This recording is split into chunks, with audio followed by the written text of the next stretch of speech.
Hi everybody. Welcome to In the Shoes with Lou. Oh, we've got a bit of a glare on the lens. Let me fix you. You got some schmutz on the lens there. How you doing today? Not that you can answer me, except on Facebook, where this posts initially, you guys can actually tell me how you're doing in the comments at the bottom. And I am not able to get heavily into it, but if you tell me how you're doing, I'll feel better, because then I'll stretching my Achilles tendon. Do you hear my back pop? I love when my back pops. Oh, there you go. Both sides. Lumbar. Lumbar is... Well, this is a third installation of what will probably be a forever thing. In the Shoes with Lou. Shoes are important. Oh, man, and it just... Ever since I was... We're okay, I guess. I'm going to call you later. I have so many calls to make. It's good. All right, so... down here in my workshop, and I'm working on printing. I printed a whole bunch of slaps for Life Skateboards. This video, by the way, is brought to you by Life Skateboards. Life Skateboards is my only supporter, and I am one of our biggest fans, watching the difference that craft-made skateboards make for skateboarders, and it's insane.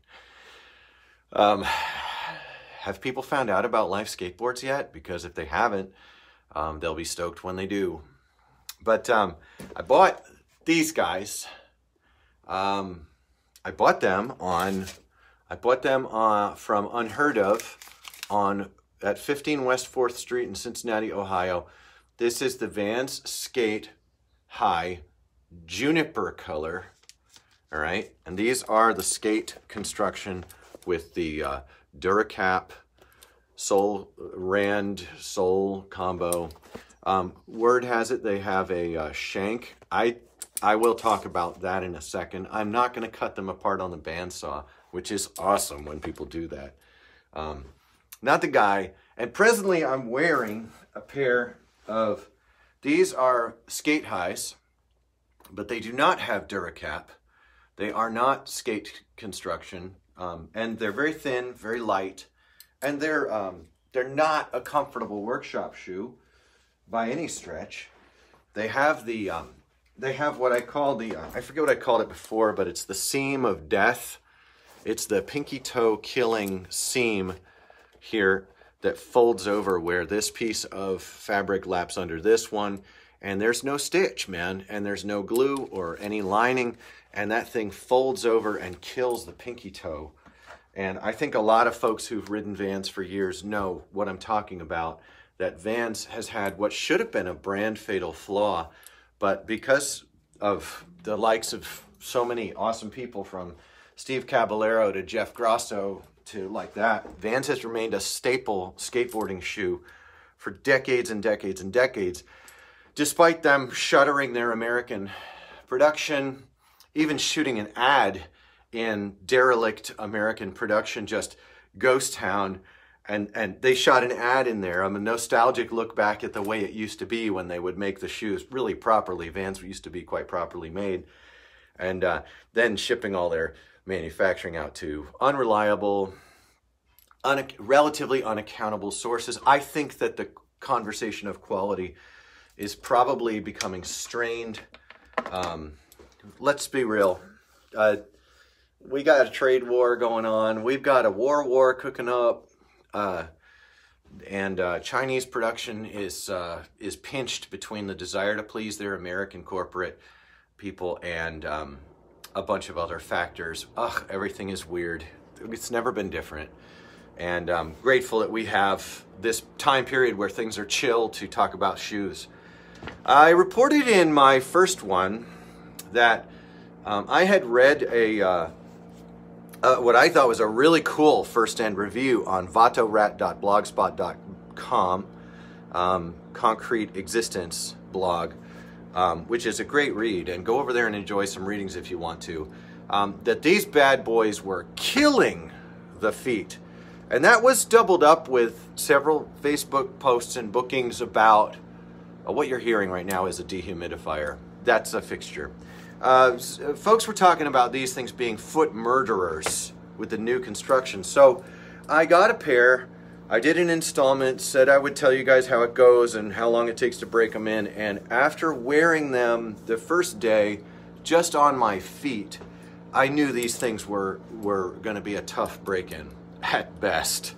It was really over the top of the foot. Now my feet, I'm not going to show my feet to you, but my feet are pretty normal. Of course, I have one wider than the other, but it's not a half size wider. And it fits, it has fit Van 9.5s for 25 years of skating. I've skated Nikes, I've skated Adidas, but I find myself, in fact, I've bought Vans on a road trip and had to buy Nikes during a road trip because the Vans were so poor. Unbelievable after just a few days of skating. To have blisters on the bottoms of my feet was unheard of, which is funny because the place that I bought these at is called Unheard Of. And but I bought these guys here after, it's been several pairs of Vans since then that happened, and I don't think it was a production thing. I think it's because Vans construction in certain models just isn't up to me. But here's the thing. I wore them around for a day just on my feet. Torture. And I thought, oh, these things are really stiff. Then I wore them for one session. You can watch that video. And much better. They beat in really quickly, and I didn't have any more pain across my right. This is my right shoe. You're flipped. I didn't have any more pain across my right foot or my left foot, which also was being squeezed. And now I just had a session yesterday, and I'm 2 sessions, and absolutely no foot pain. So this pair of Vans, the new Skate production, right? Now they had the Pro production, and they've done away with that, and they've replaced it with Skate. Rumor has it there's a plastic shank in here. Rumor has it that their insole has changed. I can't say as that I think it's thicker. It does come out. Let's take a look at it. Oh, it's beefy. I didn't even do that. This thing is actually quite thick compared to their original Pro construction, which I don't have a pair here. I'm going to do that in episode 4. Yeah, the heel on this is much thicker, and that might account for some of the tightness over the top. Yeah, interesting. We're learning together here. Co-learning. Better than expert analysis sometimes. But these guys are working out really well. And boy, am I happy. I also saw several posts and comments from people who are having a great experience with them. And so Kyle Green says the Pro soles are ace. These soles feel a little different to me, and I wonder if it's even possible for them to get foreign manufacturing to produce a different grade. But if they're on a different grade of sole and these soles last longer, that will be tremendously awesome. Now, so this has been in the shoes with Lou. I am, so far, very pleased. But I remain analytical, if not skeptical. And I'll probably buy multiple pairs of Vans this year. I'm working through a pretty tough injury.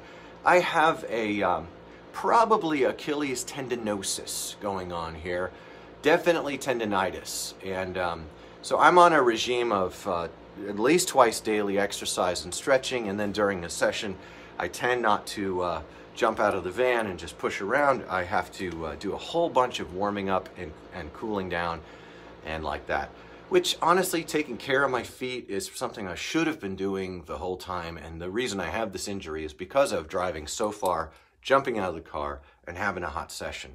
I'm older now, and I think this is a good pace of life discipline for me.